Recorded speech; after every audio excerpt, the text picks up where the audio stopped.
Hello guys! Hello Virgo! Welcome dito sa aking channel, Kapalaran 888 Virgo. Alamin natin kung anong messages, vibration, gabay energy para sa lahat. The general reading, so alamin natin Virgo kung ano ang mensahe na para sa'yo. Okay, first card natin is overcoming obstacles. Dito sa barahang ito, sinasabi na you can overcome anything.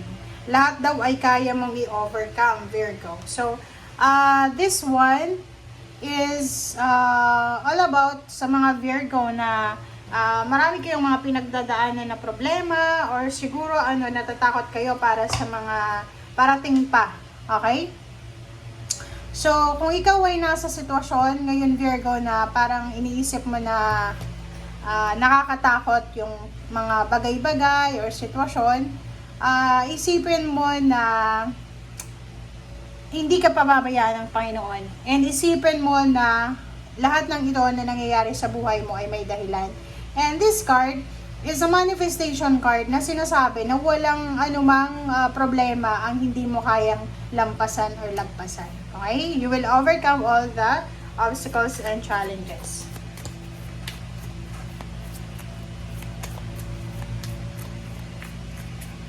Okay, next card is Temple Path.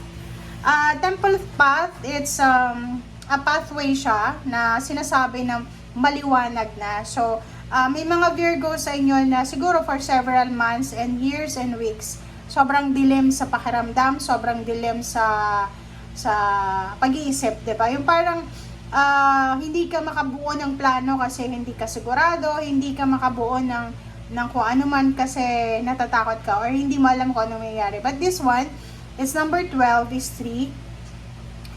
Sinasabi ng barahan na may liwanag na. So, paakyat ka na. Paakyat ka na, Virgo, papunta doon sa manifestation of your dreams. So, dito sinasabi na maliwanag na siya. So, kung medyo madilim siya for several years or for several months, dito sinasabi huwag kang mag-alala kasi sobrang liwanag na siya. Okay? Okay, tingnan natin.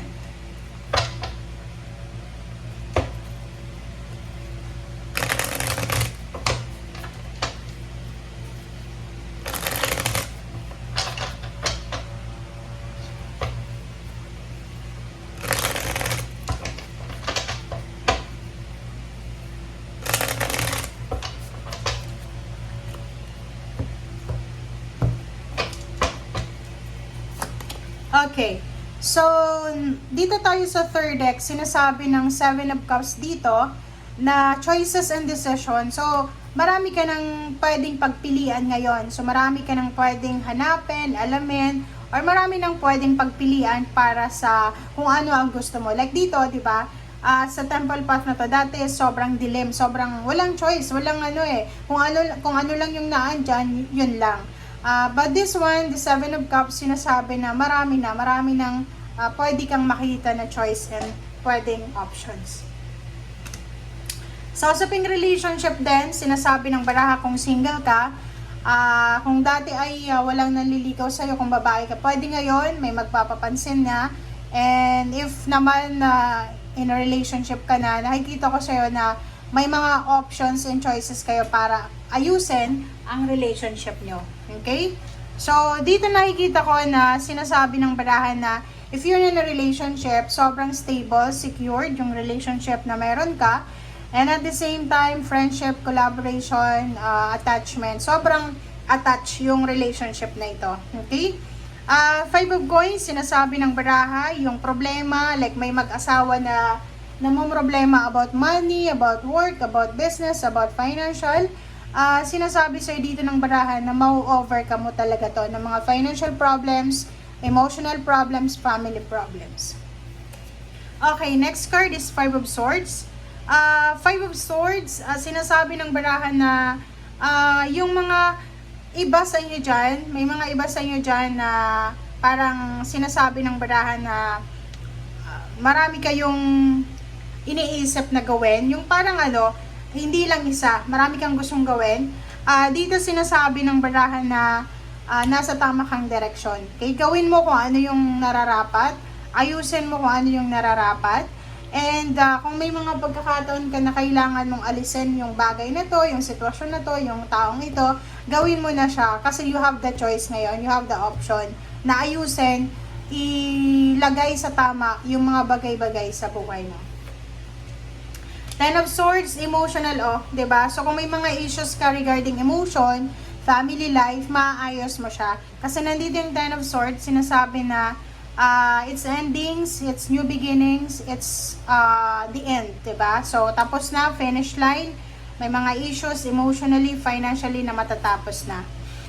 Three of Swords, yung iba sa inyo dyan, pwedeng makaramdam ng medyo galit, hinanakit, or anything. But now, tapos na siya. So, parang sinasabi, wala nang puwang sa puso mo yung galit, hinanakit. Kasi, nandun ka na sa parang salvation, diba? Doon na sa elimination, doon na sa endings. Okay, Magician, sinasabi ng baraha sa'yo dito na maraming unexpected twist of events. So, ihanda mo ang sarili mo, Virgo, kasi maraming parating sa buhay mo, emotional, financial, spiritual. Nakikita natin dito na mga unexpected na mangyayari ito. So, kailangan mong ihanda ang sarili mo. Okay, the Sun. So, isang unexpected happiness, unexpected positive outcome ang darating sa'yo. So, itong magician na to, sinasabi na isang unexpected result or outcome or unexpected na biyaya na pwedeng magdala sa'yo ng happiness. It's either money, so pwedeng may pagkakataon ka na, yun, may choice and options ka na makapag-save ng pera, may choice and option ka na para makapag-ipon ng pera, makapag-invest or kung ano man siya. Okay, Palace of Wands. So yung Palace of Wands dito, sinasabi na this week ay sobrang exciting week ito. Sobrang nakaka-inlove, nakaka-touch, nakaka-excite, nakaka-motivate, parang ganon, ang linggong ito para sa'yo. So, excited ka kasi parang iniisip mo na this is your parang awakening salvation ba? Diba? Na parang sinasabi na sa wakas, pwede na akong mangarap ulit. Sa wakas, pwede na akong makapagsimula ulit. Tapos na tapos na yung mga paghihirap, tapos na yung sacrifices, tapos na yung pag-iyak, tapos na yung kung ano man to na negative emotions na naramdaman mo, pain and heartaches, financial problems. So, nandito na tayo sa temple path, nandito na tayo sa overcoming obstacles, na kahit maraming tao yung parang naninira sa'yo, maraming tao ang gustong kontrolin yung sitwasyon, basta isipin mo na everything is happen dahil sa kagustuhan ng Panginoon. Everything happens for a reason. Everything ay may dahilan. Lahat may dahilan. So, thank you guys for watching. Bye!